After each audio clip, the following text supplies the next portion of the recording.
Arabian nights की कहानियां episode 5 परी का कोप। हे दैत्यराज, ये दोनों काले कुत्ते मेरे सगे भाई हैं। हमारे पिता ने मरते समय हम तीनों भाइयों को 3,000 अशर्फियां दी थी। हम लोग उस पैसे से व्यापार चलाने लगे। मेरे बड़े भाई को विदेशों में जाकर व्यापार करने की बहुत इच्छा हुई, सो उसने अपना सारा माल बेच डाला और जो वस्तुएं विदेशों में महंगी बिकती थीं, उन्हें यहाँ से खरीद कर व्यापार के लिए चल दिया। इसके लगभग 1 वर्ष बाद मेरी दुकान पर एक भिखमंगा आकर बोला, भगवान तुम्हारा भला करे। मैंने उस पर ध्यान दिए बगैर जवाब दिया, भगवान तुम्हारा भी भला करे। उसने कहा, क्या तुमने मुझे पहचाना नहीं? मैंने उसे ध्यानपूर्वक देखा और फिर उसको गले लगाकर फूट फूट कर रोने लगा। दरअसल वो मेरा वही सगा भाई था जो परदेश में व्यापार करने गया था। जब रोने के बाद मन कुछ हल्का हुआ तो मैंने उसके विदेश में व्यापार के मुतल्लिक पूछा तो उसने बताया कि वो सब कुछ लुटा कर वापस आया है और भाग्य ने उसका साथ नहीं दिया। खैर, मैंने उससे कहा कि पिछली बातों को भूल जाए और नए सिरे से जीवन आरंभ करे। मैंने उसे 3,000 अशर्फियां देकर नया व्यापार करवा दिया। कुछ दिन बाद मेरे दूसरे भाई को भी विदेश जाने की सनक सवार हुई। मैंने उसे बहुत मना किया, मगर वो नहीं माना और अपना सब कुछ बेचकर विदेश चला गया। मगर कुछ दिन बाद उसका भी वही हश्र हुआ जो बड़े भाई का हो चुका था। फिर मैंने उस पर भी दया करके 3,000 अशर्फियां दी और नया व्यापार शुरू करवा दिया। इसी तरह काफी समय गुजर गया। एक दिन दोनों भाई इकट्ठे मेरे पास आए और बोले कि क्यों ना हम विदेश चलकर व्यापार करें। मैंने उन्हें याद दिलाया कि विदेश जाकर उनकी क्या हालत हुई थी। इस पर वो बोले, छोटे, इसलिए तो हम चाहते हैं कि हम तुम्हें लेकर विदेश चलें। हो सकता है तुम्हारे भाग्य और बुद्धिमानी से हमारे नसीब भी जाग जाएं। मगर मैंने स्पष्ट इनकार कर दिया। हालांकि मैंने इनकार कर दिया था, मगर वो तो जैसे मुझे लेकर विदेश जाने की कसम ही खा चुके थे। उन्होंने विदेश जाने की बात रोज रोज कहकर जब मेरी नाक में दम कर दिया तो मुझे उनकी बात माननी ही पड़ी। उस समय मेरे पास 9,000 अशर्फियां थी। मैंने 3,000 व्यापार के लिए उन्हें दी, 3,000 अपने पास रखी और बाकी 3,000 अपने घर के एक कोने में गाड़ दी ताकि वक्त ज़रूरत काम आ सके। फिर हमने बहुत सारा सामान खरीदा और एक जहाज द्वारा विदेश रवाना हो गए। वहां हमने अच्छा व्यापार किया और अच्छा मुनाफा भी कमाया। इसके बाद हमने वहां से कुछ सामान खरीदा जिसकी हमारे मुल्क में अच्छी कीमत मिलती। तत्पश्चात हम वापस आने की तैयारी में लग गए। अभी हम सराय से बाहर निकले ही थे कि फटे पुराने कपड़ों में लिपटी एक बेहद ही खूबसूरत लड़की ने मेरा रास्ता रोक लिया। उसने पहले धरती पर लेटकर मुझे सलाम किया, फिर उठकर मेरा हाथ चूमा और बोली, तुम्हें खुदा का वास्ता है, मेरे साथ शादी कर लो। मैंने इनकार कर दिया तो वो बुरी तरह गिड़गिड़ाने लगी। मुझे उस पर दया आ गई। फिर मैंने उससे वहीं एक काजी बुलाकर विधिवत निकाह कर लिया।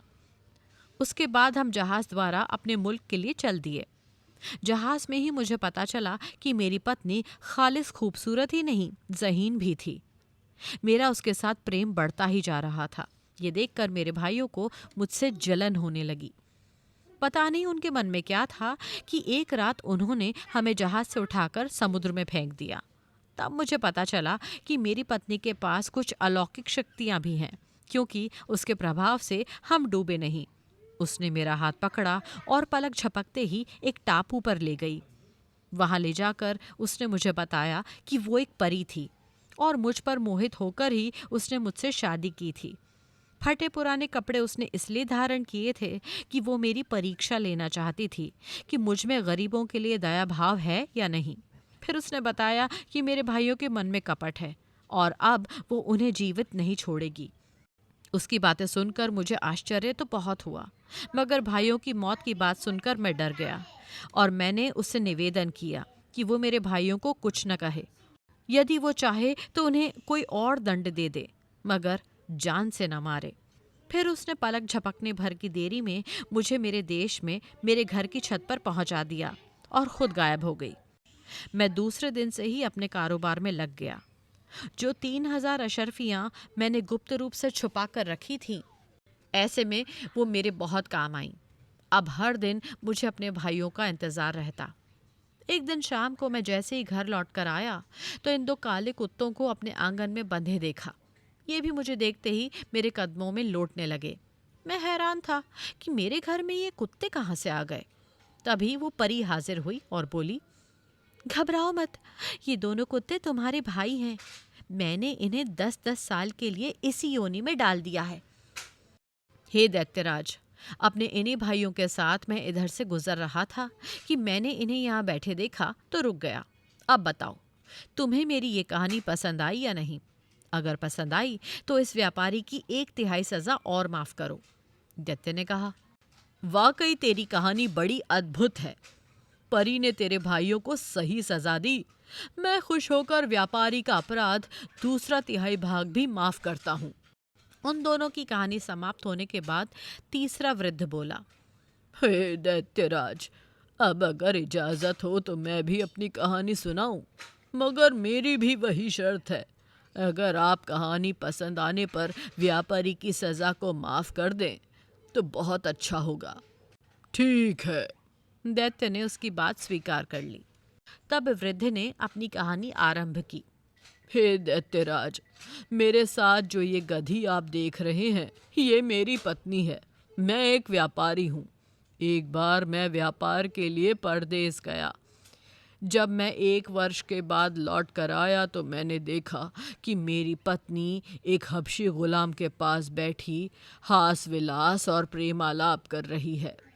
मुझे ये सब देखकर आश्चर्य भी हुआ और क्रोध भी बहुत आया। मैंने चाहा कि उन दोनों को दंड दूं। तभी मेरी पत्नी एक पात्र में जल ले आई और उस पर एक मंत्र फूंक कर उसने मुझ पर वो अभिमंत्रित जल छिड़क दिया, जिससे मैं कुत्ता बन गया। पत्नी ने मुझे घर से भगा दिया और फिर अपने हास विलास में लग गई। मैं इधर उधर घूमता रहा। फिर भूख से व्याकुल होकर एक कसाई की दुकान पर जा पहुंचा और उसकी फेंकी हुई हड्डियां चाट कर खाने लगा। कुछ दिन तक मैं ऐसा ही करता रहा। फिर एक दिन कसाई के साथ उसके घर जा पहुंचा। कसाई की पुत्री मुझे देखकर अंदर चली गई और बहुत देर तक बाहर नहीं निकली। कसाई ने कहा, तू अंदर क्या कर रही है? बाहर क्यों नहीं आती? इस पर लड़की बोली, मैं किसी गैर मर्द के सामने कैसे आऊं? कसाई ने इधर उधर देखकर कहा, यहाँ तो कोई गैर मर्द दिखाई नहीं देता। तू किसकी बात कर रही है? लड़की ने कहा, ये कुत्ता जो तुम्हारे साथ घर में आया है, तुम्हें इसकी कहानी नहीं मालूम। ये आदमी है। इसकी पत्नी जादू करने में पारंगत है। उसी ने मंत्र शक्ति से इसे कुत्ता बना दिया है। अगर तुम्हें इस बात का विश्वास ना हो तो मैं तुरंत ही इसे मनुष्य बनाकर दिखा सकती हूँ। कसाई आश्चर्य से बोला, भगवान के लिए ऐसा ही कर, तू इसे आदमी बना दे। ये सुनकर वो लड़की अंदर से एक पात्र में जल लेकर आई और जल को अभिमंत्रित करके मुझ पर छिड़क कर बोली, तू इस देह को छोड़ दे और अपने पूर्व रूप में आ जा। उसके इतना कहते ही मैं दोबारा मनुष्य के रूप में आ गया और लड़की फिर पर्दे के अंदर चली गई। मैंने उसके उपकार से अभिभूत होकर कहा, हे भाग्यवती, तूने मुझ पर जो उपकार किया है उससे तुझे लोक परलोक का सतत सुख प्राप्त हो। अब मैं चाहता हूँ कि मेरी पत्नी को भी कुछ ऐसा ही दंड मिले। ये सुनकर लड़की ने अपने पिता को अंदर बुलाया और उसके हाथ थोड़ा अभिमंत्रित जल बाहर भिजवा कर बोली, तुम इस जल को अपनी पत्नी पर छिड़क देना। फिर उसे जो भी देह देना चाहो उस पशु का नाम लेकर स्त्री से कहना कि तू ये हो जा। वो उसी पशु की देह धारण कर लेगी। मैं उस जल को अपने घर ले गया। उस समय मेरी पत्नी सो रही थी। मैंने अभिमंत्रित जल के कई छींटे उसके मुंह पर मारे और कहा, तू स्त्री की देह छोड़कर खच्चर बन जा। मेरे ऐसा कहते ही वो खच्चर बन गई और तब से मैं इसे इसी रूप में अपने साथ लिए घूमता हूँ। जब तीसरा वृद्ध अपनी कहानी कह चुका तो दैत्य को बड़ा आश्चर्य हुआ। उसने खच्चर से पूछा, क्या ये बात सच है जो बूढ़ा कहता है? खच्चर ने सिर हिलाकर संकेत दिया कि बात सच्ची है। तत्पश्चात दैत्य ने व्यापारी के अपराध का बचा हुआ भाग भी क्षमा कर दिया और उसे बंधन मुक्त कर दिया। उसने व्यापारी से कहा, तुम्हारी जान आज इन्हीं तीनों के कारण बची है। यदि ये लोग तुम्हारी सहायता न करते तो आज तुम मारे ही गए थे। अब तुम इन तीनों के प्रति कृतज्ञता प्रकट करो। ये कहने के बाद दैत्य अंतर्धान हो गया। व्यापारी उन तीनों के चरणों में गिर पड़ा। वो लोग आशीर्वाद देकर अपनी राह चले गए और व्यापारी भी घर लौट आया। उसने हंसी खुशी अपने प्रियजनों के साथ रहकर अपनी आयु भोगी।